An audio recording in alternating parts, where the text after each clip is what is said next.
See you. Okay, I think we're live. Okay. Yep, I think we're live. So welcome to everyone who is joining today's panel discussion on building credibility and raising the bar in talent acquisition. My name is Clara D'Alessandro. I'm a talent acquisition advisor with Integria Consulting, and I'm thrilled to be moderating today's panel. Thank you to all attendees who are joining this live event. Thank you to our amazing panelists, Don Williams, Joelle Bakri, Simon DiMatteo, and Vicky Lebret, who will introduce themselves in just a brief moment. So we pulled together this panel because in the last 2 to 3 years, HR and TA professionals have seen some unprecedented challenges in talent acquisition. The combination of the pandemic, the labor shortage, and constant change has led to a lot of HR and TA folks feeling frustrated and exhausted. I've definitely heard this from a lot of recruiters I've spoken with in the past few months and anyone who is recruiting in this market.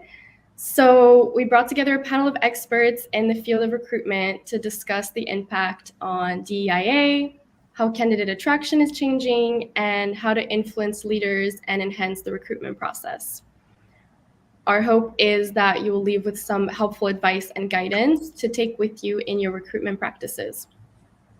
So this event will be 45 minutes of discussion, followed by 15 minutes of Q&A. So please feel free to comment your questions in the live chat, and we'll be sure to address them towards the end. So just checking in now that everyone is present. Okay, perfect. So I'll let our panelists briefly introduce themselves. So we'll do this in alphabetical order, and then we'll move on to the first question. So please, Dawn, can you tell us a little bit about yourself? Perfect. Thank you, Clara. So happy to be part of this. And if I can share any nugget of information that could help somebody today, I'd really be happy. So I'm Don Williams. I started off in sales at Xerox, moved my way up into sales management. And 14 years ago, I was looking for a recruiting firm, found Sirius Personnel, 20 years ago, actually. And then 14 years ago, bought the company, sort of like Remington Steele. I love the company so much, I bought it. We specialize in sales and marketing recruitment. I'm a longtime volunteer at the Montreal Children's Hospital, and I'm a devoted runner. So looking forward to helping on the recruiting side today. Thank you so much. All right, Joelle. Yes, so happy Friday, good afternoon. So I support the talent acquisition strategy and have the privilege to lead a team of dedicated recruiters in Montreal at Rogers Communications. I've been an active member of the TA community for quite some time. I've worked mainly in the retail, advertising, and telco space. And I'm really happy to be here today participating in this timely discussion to help HR and TA professionals recharge, share tips and ideas to help with your recruitment efforts. And I'm also a proud mother of twin boys, and I enjoy indulging in mindless reality TV whenever I can, when I'm not recruiting. Thank you for that, Joelle. Simon? Hello, everybody. I'm Simon DiMatteo. So I currently run recruitment for Good Food Market, a Canadian-based meal kit and grocery company. Prior to this, I ran global recruitment at a company called Spin Master. Everyone wonders who Spin Master is. I think it's a fitness company. It's a kids' toy company. They own things like Paw Patrol, Kinetic Sand, and Bakugan. And then prior to that, I was at Walmart, where I ran recruitment for Walmart Canada. I've been in recruitment for about 20 years now, and every time I get to the point where I think I've seen it all, something else comes and shocks me. So, today is not just about, hey, these are the ideas that I've got, but it's also learning from the panel as well to see how everyone's tackling the current challenges in the market. Okay, thank you. And last but not least, Vicky. Hi, everyone, and happy Friday. So thank you, Clara. Well, in a nutshell, I would describe myself as a social butterfly who have been enjoying talent acquisition challenges for nearly maybe 10 years in the CPG industry. So beverage and dairy industry. I started as a talent acquisition coordinator, moved my way through as a senior recruiter, and now working at Coke Canada Bottling as a talent acquisition manager. I really do enjoy this field because I feel that the challenges are constantly they are constantly changing with the market. So you really need to keep your knowledge really up to date to attract the best talent and constantly inform and influence your employer about these factors. For the past year and a half, so I've been a talent acquisition manager and really enjoying now to bring the challenges with my team and removing barriers. So that's a bit about me. Thank you so much, Vicky. Thank you, everyone. So we're going to start with our first topic, which is looking at the post-pandemic labor market, right? So thinking of from maybe 2019 until now, how have you seen the market change? And what has been the evolution in what candidates are looking for? So who would like to begin?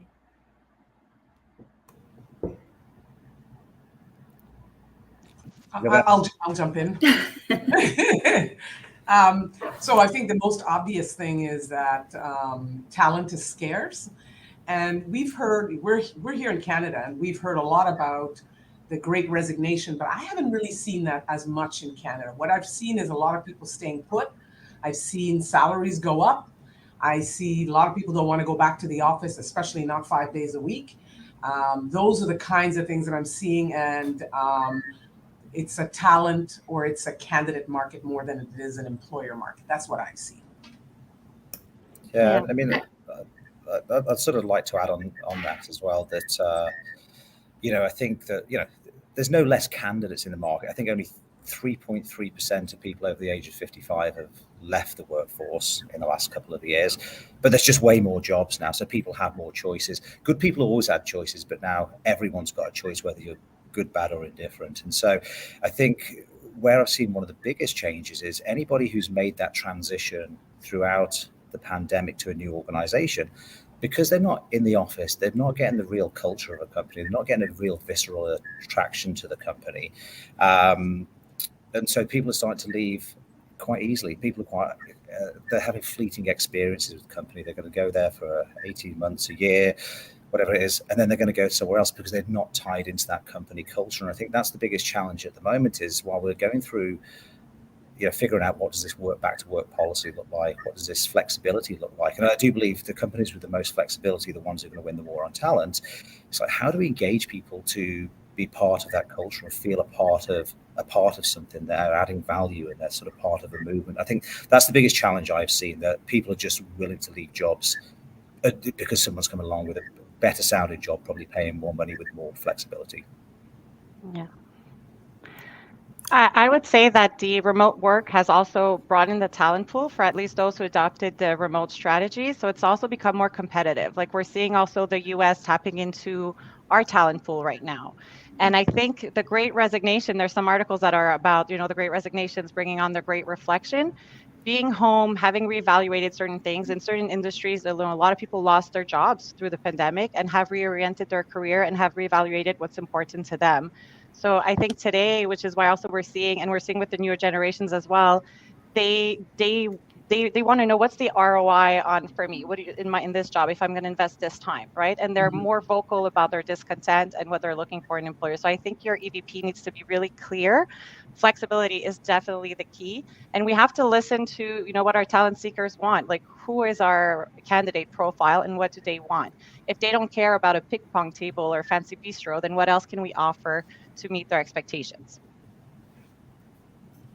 I think I echo everyone's comments here in a certain way. And I would say, like, what I've seen the most now, it's like, it seems like from 2019 to 2020, like, everyone was kind of comfortable in their role. Then CPG industry, what was pretty interesting with the 2020 to 2021, people like who were labeled as safe business, essential business. So we had great traction coming in, but people were so happy to stay. And now 2021 hit, and then everyone wants just to look for anything that can improve, their condition, which is which is fair enough. But I feel not it's very a candidates market, to Don's point, and from Joel's point too. Like, everyone is looking to improve and to get something better out of it.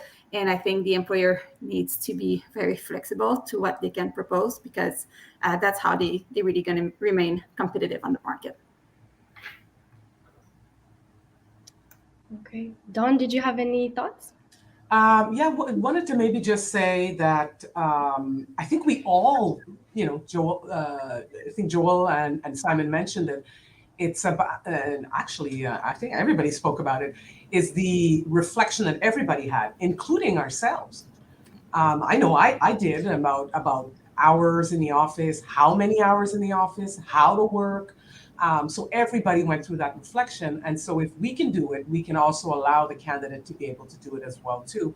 And then it's about a sense of belonging. How do we create more of a sense of belonging to the candidate? And I'm a baby boomer, so maybe I don't want to say every baby boomer is like that, but we do tend to look at a resume where it's short stints as not a positive thing, but we have to change that. Yeah. It's not the same as when we were coming up. So we have to change that kind of way of looking at the candidate resume.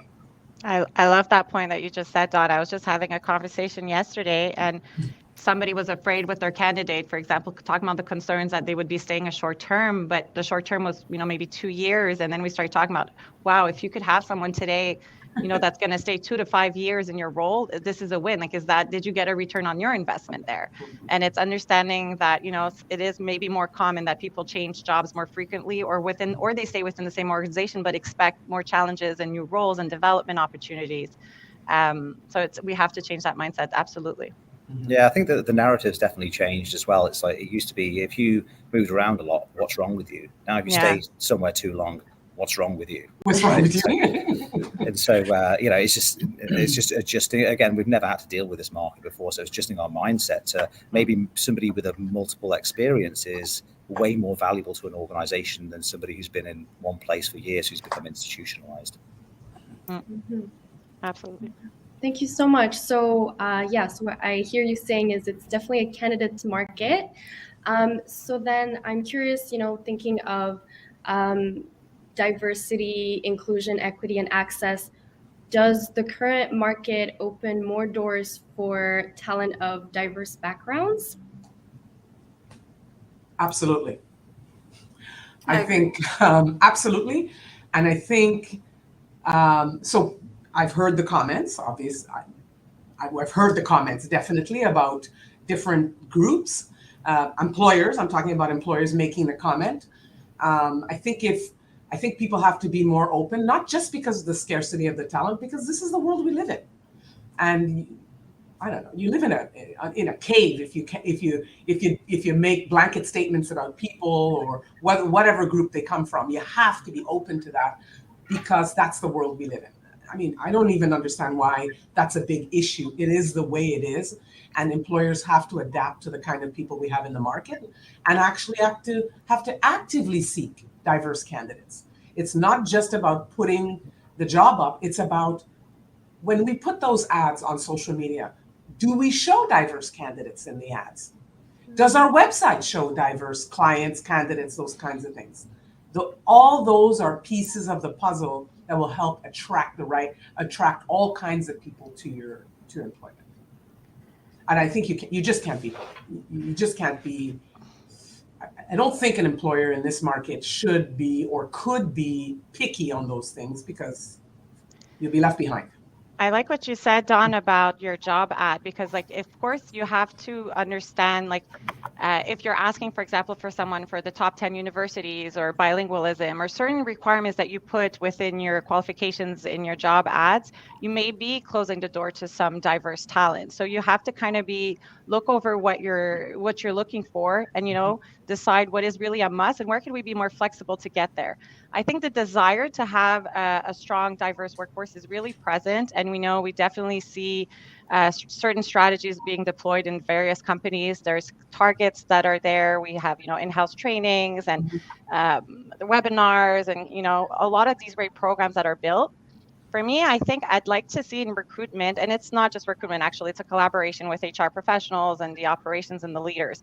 We understand the why we want it. We understand the what we want to achieve and our targets. But I think sometimes we need to maybe spend a little bit more time looking at the how. How are we going to get there? And asking the right questions. Why do we not have a representation in these particular groups? What are the reasons? What's happening? Let's do a research. Let's analyze the team, and then let's work on the how. How are we going to get there? What can we change? Was it, I don't know, the hours of operation? Was it whatever it was? And then try to really solve it if we really want to get there. Because I feel, and just to close on that, I look at it like when you're flipping a house. You could, change the tiles, fresh paint, nice like fixtures. But if you're not, fixing what's inside, the plumbing, all the foundation, you're not really helping with your mission. And can I just add to that too? You have to make sure as HR professionals that your hiring manager is singing from the same hymn book. Because you might be saying that, but then the hiring manager is saying something very different to the candidate pool. And if I can echo that, I think it has to start exactly from the top, right? So senior executive leaders have to believe it to bring it down, for everyone to believe it, and walk the talk in the sense that when you do have an executive leader opening role, then make sure that you abide by your D&I campaign and inclusion and actually strategies. So I think it's very important. One thing that I like that Coke did recently, actually last year, it was amazing. It's our chief people officer that launched that is the I Am Human campaign. And really we have slogans that was all done from the employees internally, and just nice slogans, be very simple, but yet super powerful. So I think involving the internal employees will make a difference. And then showing what you do externally is always a plus, but I feel that you have to do it internally first and to make sure that people believe it, and it really will then transition well externally. And then again, the mindset of your hiring managers, which you collaborate and work with, that's supposed to be on top of their mind because they are seeing it from the level up. So, but that's just my 2 cents of what I'm seeing right now internally. But I know that it could be different with any other employers. So. Yeah, and I mean, and I can jump in there and, firstly, in answer to the question, yes, it definitely opens more doors for diverse talent. As we know, it's pretty hard to hire anybody at the moment. And so when companies layer on diversity goals, that makes the recruiter job a whole lot more difficult and probably quite daunting at the same time. A lot of organizations see it as a TA issue. It's your jobs, guys, to cure this for us. Yeah, and as much as we're the guys who are bringing new talent into the doors and of diverse backgrounds, it's the organizational job to get the business to understand the value and the intellectual value of having a diverse workforce, and putting on seminars, courses to understand diversity and what diversity means to an organization as well. And so you look at the diversity in Canada, and Canada is actually quite an advanced country for diversity and inclusion compared to a lot of countries out there. But there's also proportional representation, and there's not enough diversity to go around everybody. When you've got a lot of the big banks and a lot of the big organizations who have strong ESG commitments, these guys are spending a lot of money on attracting diverse candidates. And to smaller organizations, it can be quite daunting. How do we get in on the act? But I think instead of trying to boil the ocean, you have to understand where you are now. What does diversity mean to you, and how you can, not just look at a whole strategy, but look at different tactics in there to help you enhance where you are from today and where you want to get to tomorrow. Yeah. Simon, I love how you spoke about, we're making recruitment a little bit more difficult for our recruiters, because definitely when you add that layer, it does. So I think on that, I just want to add, the pressure to hire often is enormous. So I think it's aligning with their hiring managers, your HR professionals, and what is important right now? What is the urgency? And let's align, because that's often sometimes, I believe, something that could be a barrier to the diverse hiring is that emergency to hire, that pressure to hire quickly and not to be able to take the time to go find those candidates and to present them to the business. Yeah, what I've found has been quite advantageous. We've been doing this at Good Food is, we've realized, hey, we need a diverse workforce, and I don't think anybody would challenge that.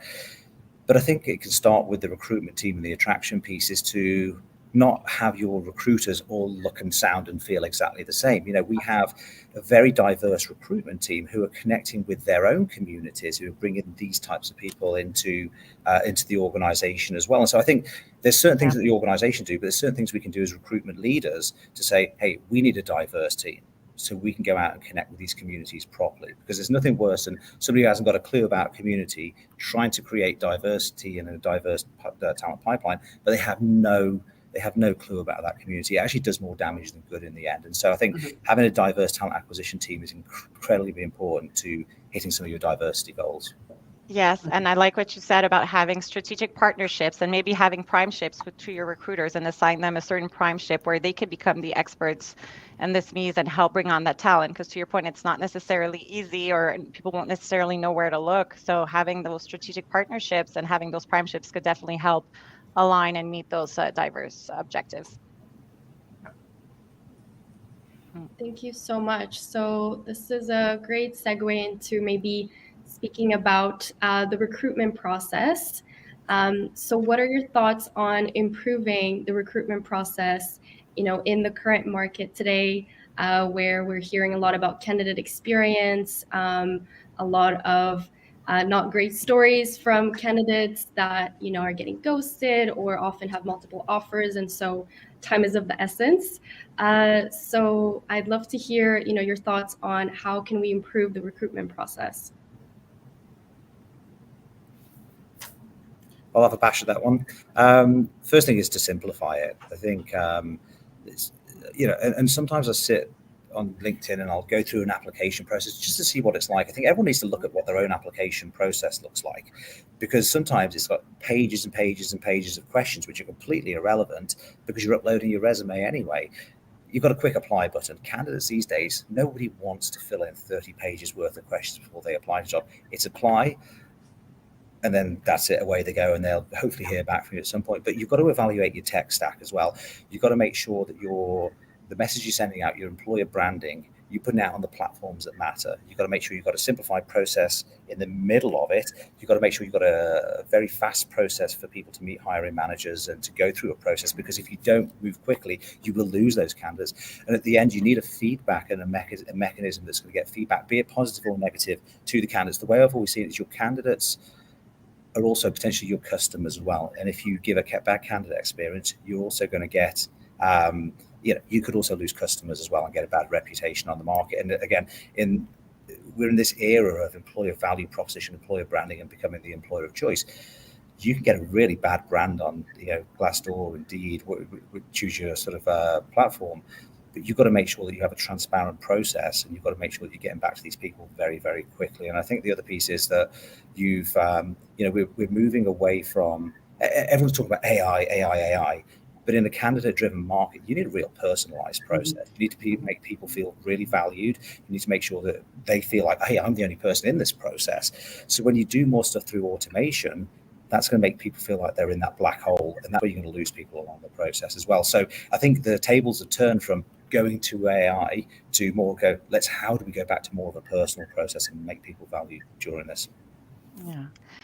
I'd like to say on that, so definitely we want to treat our candidates the same way we would our customers. You want your customers to engage with your brand, to buy your product, to get their buy-in. So when they do engage with that recruitment process, you want to make it fun and easy or light, something that the same approach you would have for your customers. Also, I think it depends really on, your industry, your volume, your line of business. I don't necessarily think one strategy can work across the board. For example, if you have, customer-facing roles and a lot of volume, maybe you could automate a little bit more. Maybe you want to, include in a video interviewing platform. But if your talent is all sourced, then that strategy doesn't work at all. And that's where, what Simon is saying, that human approach, that candidate nurturing is really important and takes time. We build those relationships with those candidates. The talent that you will secure and hire maybe today is not the person you spoke to this week, but maybe the person you spoke to 6 months ago that you maintain and gave a great experience to maintain that relationship. And I'm actually noticing that even though as recruiters change jobs, those relationships stay, and those candidates will keep in touch with that recruiter wherever they are because they had built that connection with them. So really the one strategy for all doesn't necessarily work. There's difference in lines of business and regions as well that we need to take under consideration. And definitely we want to simplify it. I think there's so many offers, and we're in a market, I think, where also it's kind of candidates are Tinderizing our jobs, swiping left and right. Like they could easily just surf through so many. So what is it about yours? What is it about your job description that's going to show what's in it for them and catch their attention for them to actually engage in that recruitment process? And as a third-party recruiter, I can tell you a couple of things that I would suggest to hiring managers is communicate the process. So how long is the process from the get-go? Communicate from the first interview whether there's an interest in the second interview or not, from the get-go. Everybody wants to know. And I would also say the alignment between HR and the hiring manager. That's where I see sometimes it doesn't fit. So HR tells the candidate one thing and the hiring manager, I mean really different things. So that's got to be an alignment between the hiring manager and HR. So if you could do those things, and that makes the candidate experience a lot more positive. If you tell them right off the bat, we're moving forward with you, we really like you. Everybody wants to be desired. They want to be desired, and you want to be the desired employer. And let them know, or if it's not moving forward, let them know too, so they can pursue the other opportunities that they have. And then how long is it going to be? Consider doubling up your interview. So if you do have a process that's 3, can you squeeze it to 2 by doubling up two interviewers into one interview, as opposed to having them do 3 interviews? Time is of the essence. I think just to interject there a second, I think there's also a lot of companies are trying to condense their process by having huge panel interviews. And what I've found through having panel interviews, I'm never a big fan of them, maybe 2 people max, but when you start getting 3 or 4 people on them, you never really find anything about the candidate.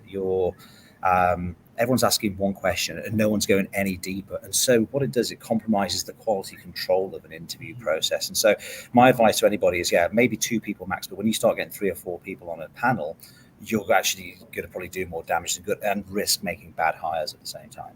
So it's about condensing, but not condensing to the point where you're compromising quality. Mm-hmm. Yeah, and if I can add to that, like just keeping it short, human, the most possible way.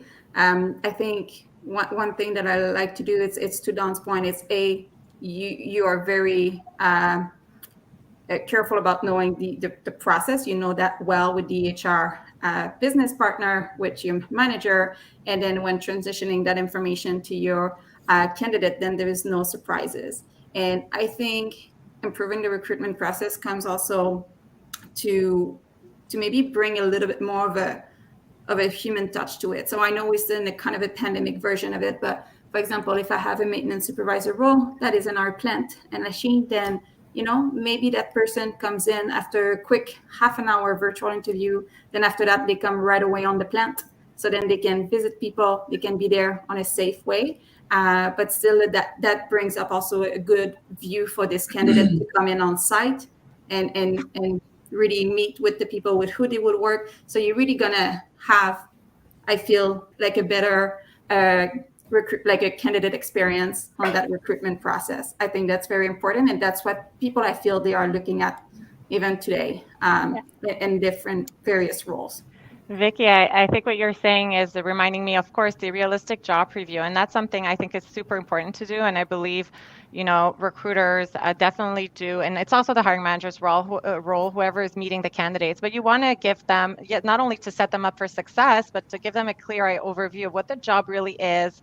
Be honest, be real, give them the clear overview of what their job is going to be, the day-to-day, and whether it's coming on site and seeing from there, who am I going to work with? Who's my team? What's my surroundings? It's really, really important for them. Yeah, especially when you have a first conversation with the candidate. I think you as a recruiter, you need to know the nitty-gritty details of this role. Like what I do every time when I have a new role coming in at me, I'm like really putting myself like, okay, what would I do on a weekly basis? I know I understand the job description, but tell me beyond that. I'm having a conversation with the candidate. Like I need to really understand what they would do on a weekly basis to support, also to find you the best candidate to come into this role, right? Sure. So then you have a nice human conversation with the person, which then really make your conversation and candidates experience way better. So they feel like they are not speaking with a tool; they are really actually speaking with someone on the other end of the line. Okay, thank you so much. So I think some of you brought this up a little bit already in your answers, but how has the use of tech recruitment tools affected the recruitment process? Maybe how do you balance, keeping the process human and unique and individualized, but also are there tech recruitment tools that are useful in the process? Yeah, I mean, I'll have a little go at that one. So again, here's the challenge. There's so many tech tools out there at the moment. Everyone's trying to sell AI tools, ways of getting faster processes, ways of getting faster towards the end, getting the best candidate. But you can't do all of it. And a lot of these tools are unproven. And so unless you've got a big enough resources to do a bit of a tech hub within your own TA department, it's a bit of a crapshoot out there. The one thing I've just noticed, it has been a real advantage to myself and my teams, is just adapting text messaging technology. That's just a simple one. It's, no one's picking up the phone anymore. People take a long time to get back to emails. Everyone is checking their texts and their WhatsApps and their Instagram messages all the time. And so I found the best way to get to candidates, the best response rates, and the best way to accelerate the process is a lot through text messaging. Again, it kind of goes away from the personal touch, but to at least get them hooked, get them interested, and get some of the basics done. Text messaging technology, and there's a whole lot of them out there. Some ATSs have them inbuilt, and there's also some great external tools as well that we've been using, which are very, very cost effective as well. Yeah, I think some of the tech recruitment tools are great to provide data and insights, in terms of where your candidate's coming from, time to fill, certain things like that. It'll allow to maybe detect certain barriers or challenges you have. But it's not that necessarily, it depends on obviously your line of business, and that one strategy doesn't fit for all. But there's a lot of various tools, and if you have that high volume, and you could maximize your time and make sure that even though it's automated, that human connection or that friendliness still shines through, and then it's just a more efficient way to kind of screen candidates, you could explore if that's what works for your team. There's a lot of great tools out there. To Simon's point, it's hard to keep up, but it's definitely elevate the game. But it's, again, if we're in a market where talent is sourced, it may not be necessarily what is needed right now.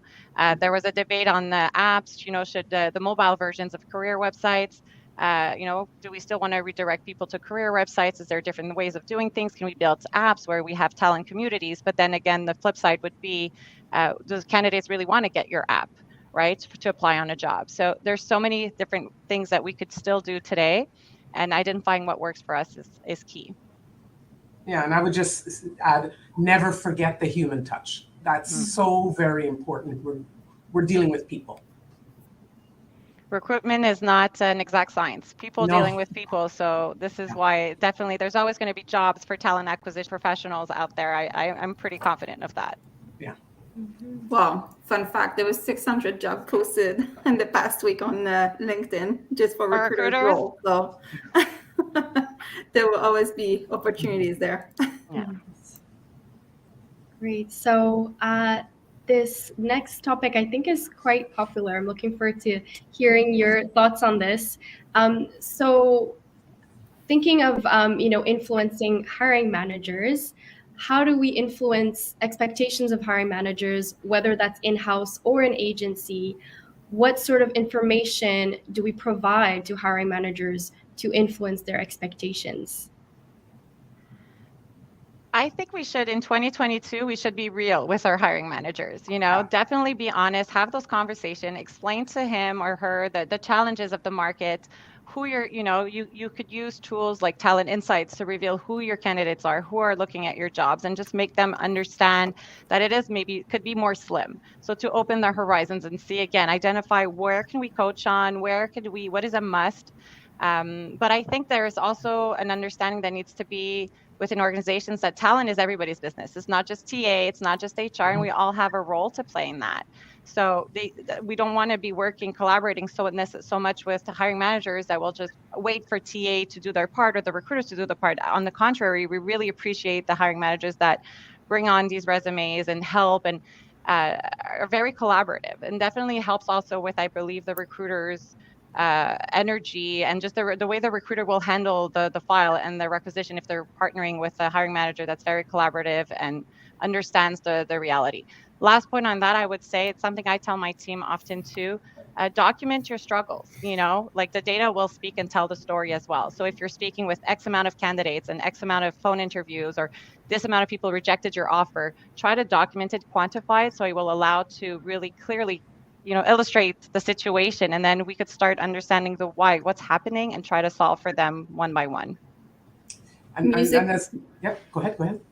Oh no, I'm just saying music to my ears, Joelle. That's exactly what I'm telling my team all the time. Like, yes, we do have systems. Yes, we can keep track of that, but also having it on their side, that it could be something that they are capturing that we cannot on a system side, and providing this insight to the hiring manager when they have a weekly meeting with them, I think it's very key, because then it's actually setting the expectation that this role is not easy. And I know, I'm pretty sure, like, we are all experienced recruiters here, and I bet anyone who's listening to us too, like, there is some roles that we know far in advance that when we're going to get them, we're like, oh God, that's going to be tough.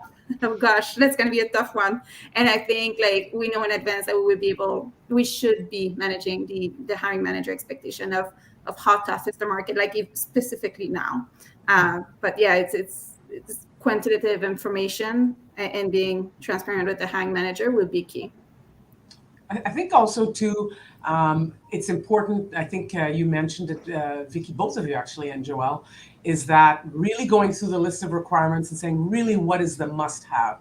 And can we take attitude into consideration in the absence of some of the other, what we call hard skills?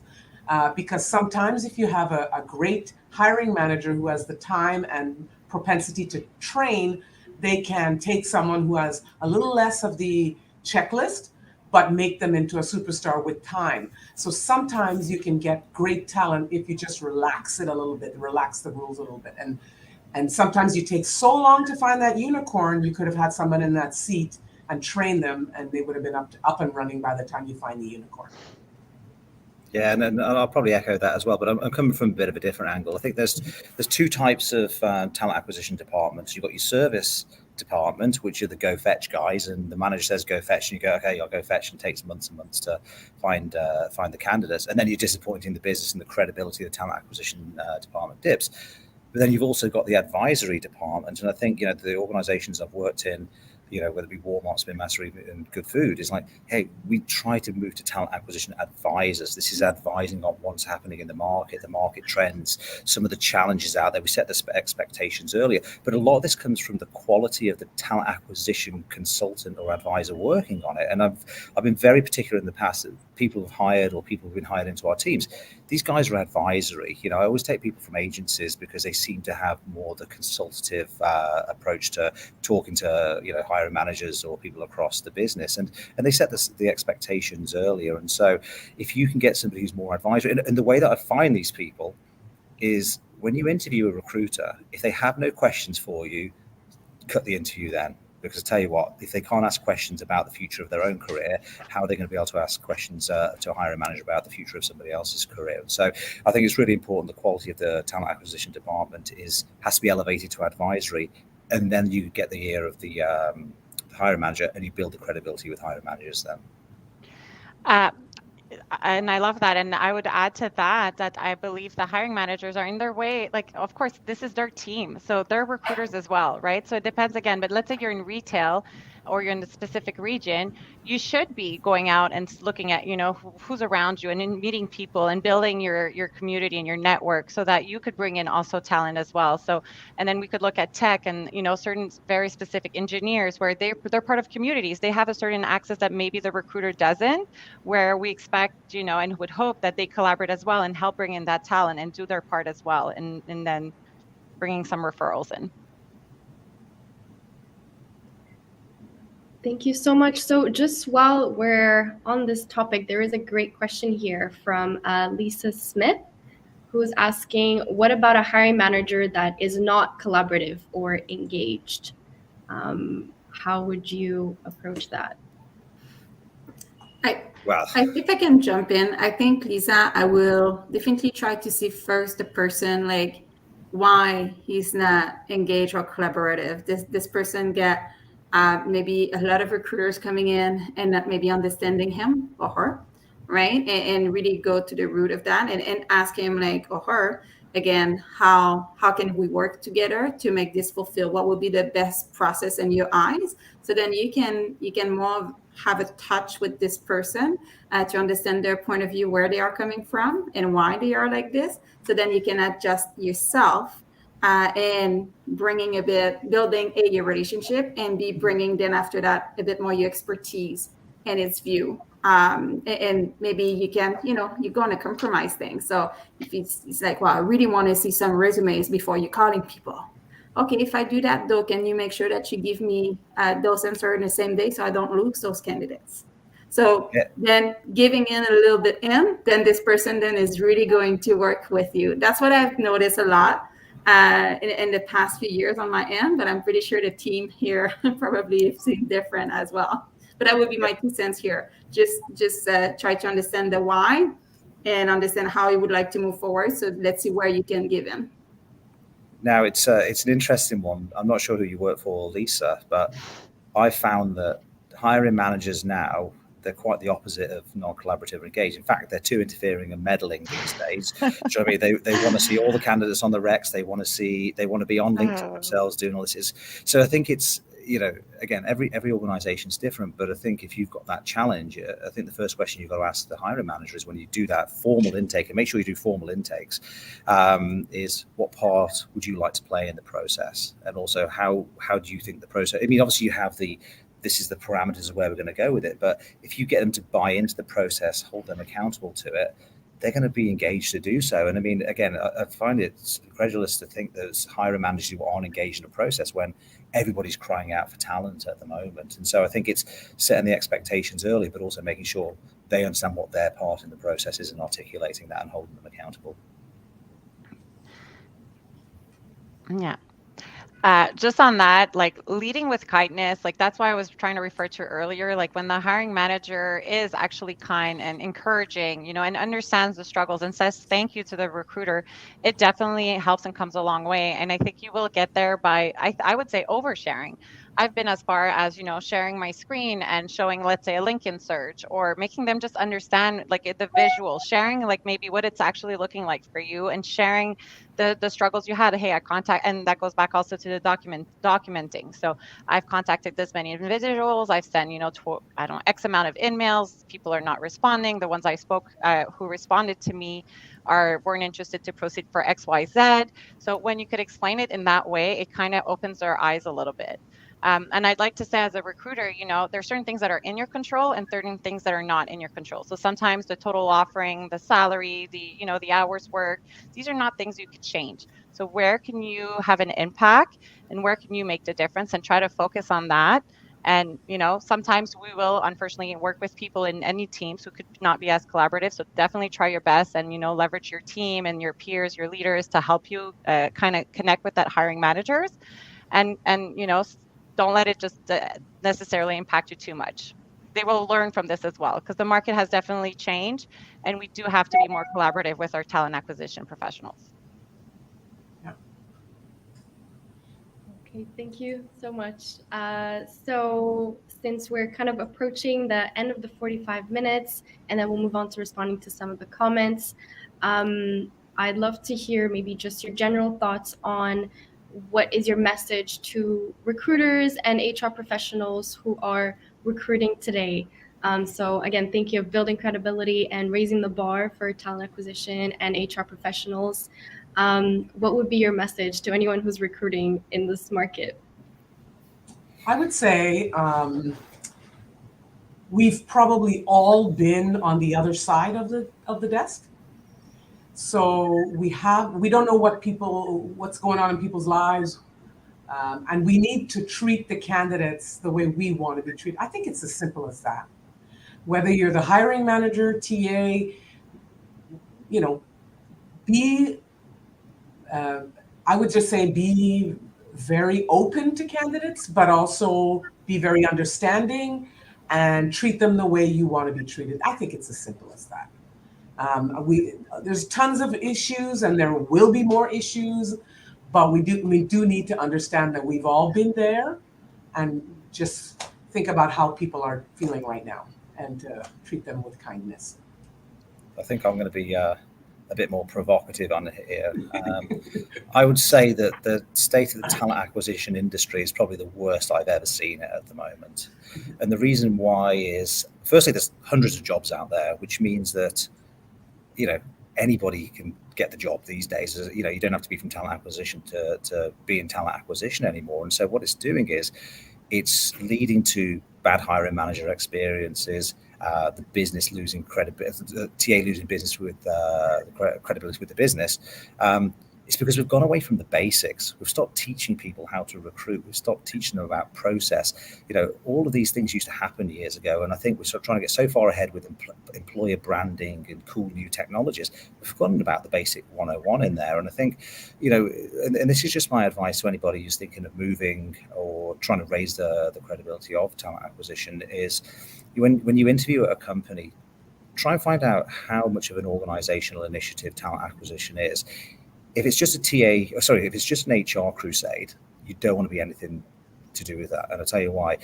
It's because you won't get any investment, you won't get the resources, and you have no credibility in front of leadership. The one thing I've always made sure is important to me is that talent acquisition, whether it be me or one of my team, we run executive search. If you run executive search at your company in talent acquisition, you will have face time with the leaders, and then you can build credibility with the C-level, the E-level, and what have you. When they start outsourcing it to third parties all the time, that means they don't really care about talent acquisition as a function. And so I think that's a really big piece to take away, is that find out how does your executive search. If it's your head of talent acquisition, then you're going to be in good shape as a talent acquisition department. If it's not, then you're probably going to be seen as a service department. Good tips. Sobering thoughts. Mm-hmm. No, really interesting. Mm-hmm. Yeah. For me, I would say if you recruit in a talent acquisition team, just don't be afraid to be the subject matter expert of your role, but provide good data and information about the external market, the barriers to your hiring managers, so you can really gain credibility based on that, and look at your data before providing it. That would be my biggest recall. But also bring innovative ideas internally with your recruitment process. That will go a long way. So either in your internal recruitment process, maybe you do a study case for the best candidate to be there, and that makes it a more enjoyable recruitment process versus just answering questions. So just be creative, try to think outside the box. I think the company at least will really value that.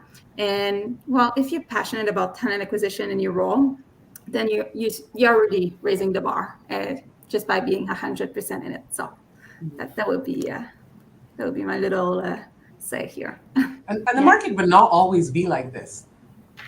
It will not always be like this. It's ebb and flow. So it will be, the shoe might be on the other foot. So it's really about how you also treat the people that you work with and the people you come across. It's important. It is. It's a people business. Yeah. Well, definitely treat people the way you would want to be treated, I think, is definitely key. And then the thinking outside the box, I like the idea of, try new things, maybe don't feel so limited in your role. Everybody appreciates, creative ideas and, new ways to bring in talent. I do feel like, going back to the basics, an interview, nowadays we kind of run away from that term and say it's a conversation, it's a discussion. It shouldn't feel like an interrogation so much. And sometimes is it the recruiter that's still feeling like they need an interview guide so much to make sure they get all their points to report back, or the hiring manager that maybe hasn't done an interview in a while and that is conducting an interview maybe, more like we used to 10 years ago. So I think it's just getting comfortable, asking the right questions and making it engaging, making it real and authentic. The generations seem to enjoy this authentic, friendly approach. But again, it depends what role you're recruiting for, etc. But I would say be kind to yourself as a recruiter, something that we're maybe, I don't know if we're saying enough, it is difficult right now. And, recruiting is hard and it's okay. It's not easy. The candidate ghosting, counter offers declined, feeling the pressure. It's normal at times to feel overwhelmed. So I'd say find the joy in your week, whether it's that one teammate, that one person, be kind to yourself, listen to that podcast. Like John said, hopefully it won't always be that way, but also, I'd like to see teams invest more in their talent acquisition teams, whether it's, maybe even getting some marketing professionals join their talent acquisition team, because there's a lot of strategies that would need time and resources and some money behind it that would help elevate the bar. For example, we have some inbound recruiting strategies. These things take time. Geofencing. You want to be as in front of your candidate as much as possible, and you'd want to be, like Simon said, working in a team that definitely sees TA as a strategic partnership to the business and would want to be investing in their talent acquisition team. Amazing. Thank you so much. So I'd like to respond to a question here from Pascal Stulier, which is, what are some best practices for building and managing a talent pool? Great question.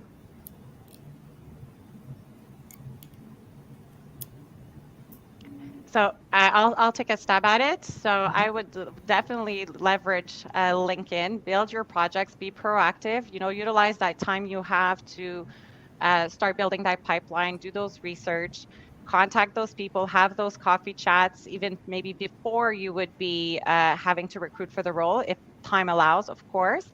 But it's that candidate nurturing that will really help you, like building those relationships with those candidates and reaching out proactively as much as possible to help you build that strong talent pool. There's obviously other tools other than LinkedIn, of course, but that would be one of the first advice I'd have here.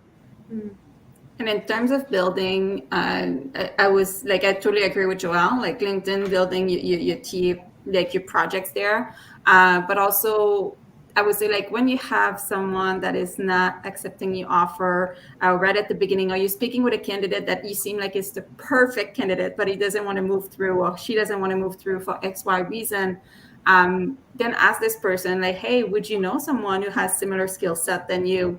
That you can refer to me and I can build, I can propose this opportunity. Like, don't be shy to ask that. Like, I did get a few people coming into me just by these extra question, and you're already speaking with the person on the phone anyway. So yeah, so that would be one of my other tips.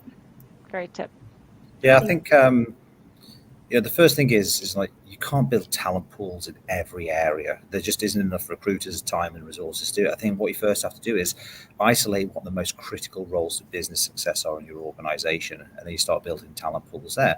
And again, I've seen this happen in organizations I've worked for before. It's like, hey, how do we start to become thought leaders? How do we start to hold events? How do we start to communicate more and have almost like a digest that you send out to these people, just so you're top and front and center of their mind whenever they're thinking about making a career transition? And I think that comes from the recruiters themselves taking real ownership of their verticals that they're working in, and they are basically building these pools, but then managing that pool by communicating with them regularly. That's probably the best way to do it. And again, I think it's been a couple of years now where we haven't really been able to hold events.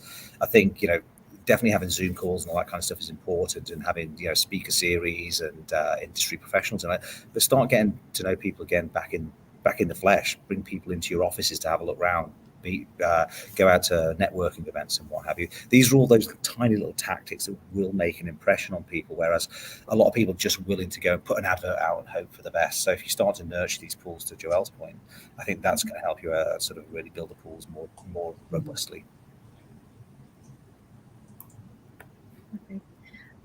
So something that I think we're seeing a lot is a rise in candidates ghosting or accepting counter offers, reneging on offers that were already even signed. So how can HR or TA reverse the trend for their companies?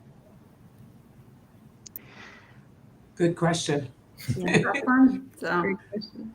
Well, take a look at what your offering is, first of all. So are you at market value? Is your offer fair? Is your offer strong? And do you feel confident and comfortable with it?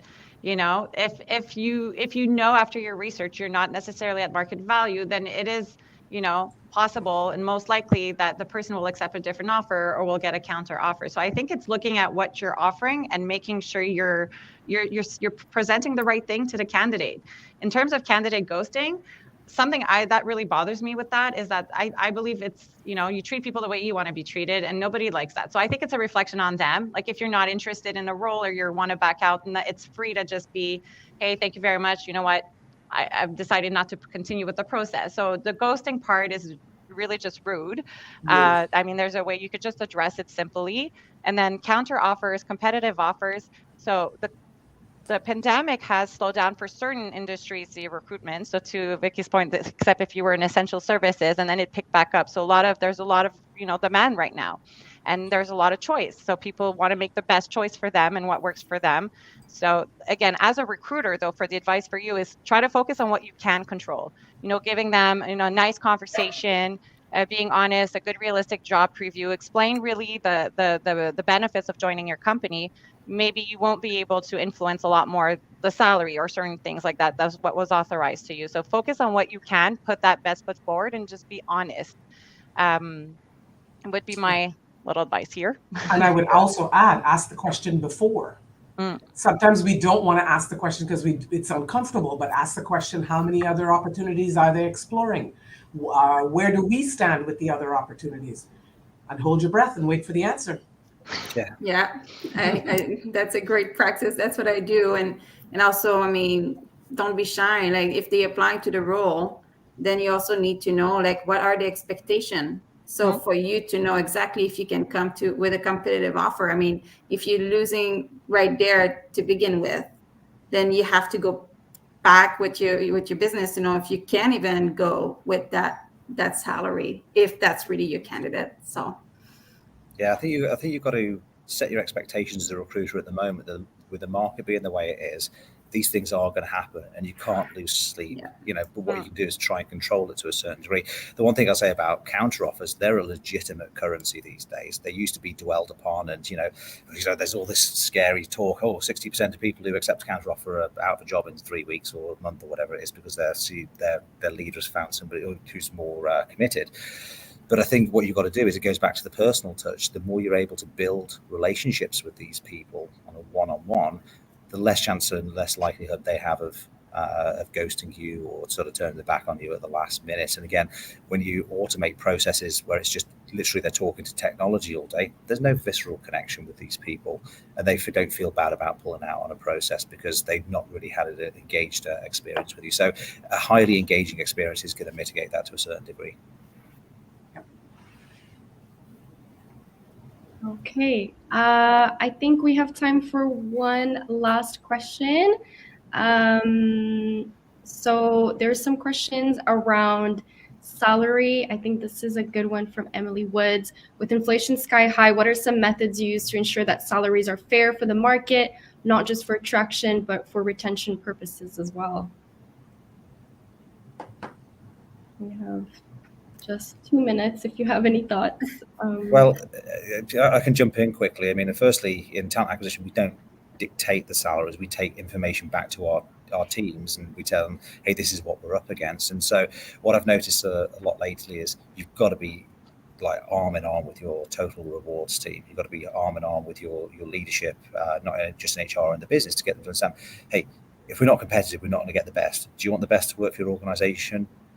If you do, then you're going to need to look at the compensation and just offering and being more creative around compensation as well. I can't remember who I met last week, but they were saying they offer $100,000 signing bonus, which is like, oh my God, that's crazy. But that's spread out over 5 years in equity, which isn't too bad at all. And so I think first you've got to be creative, but also you can't do this on your own. You need your total rewards team to go out there and do the market analysis for you, because that's somebody else's job. And if your job is talent acquisition, you're sitting looking at market compensation all day, you aren't going to be able to find anybody anyway.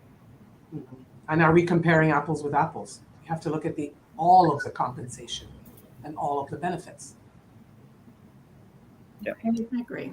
So the hour really just flew by, but I'd like to thank so much to everyone who joined this event. Thank you to the panelists. Thank you to the attendees who joined live and everyone who's watching after this is posted. So you'll be able to find the video on YouTube. It was a great conversation, very insightful.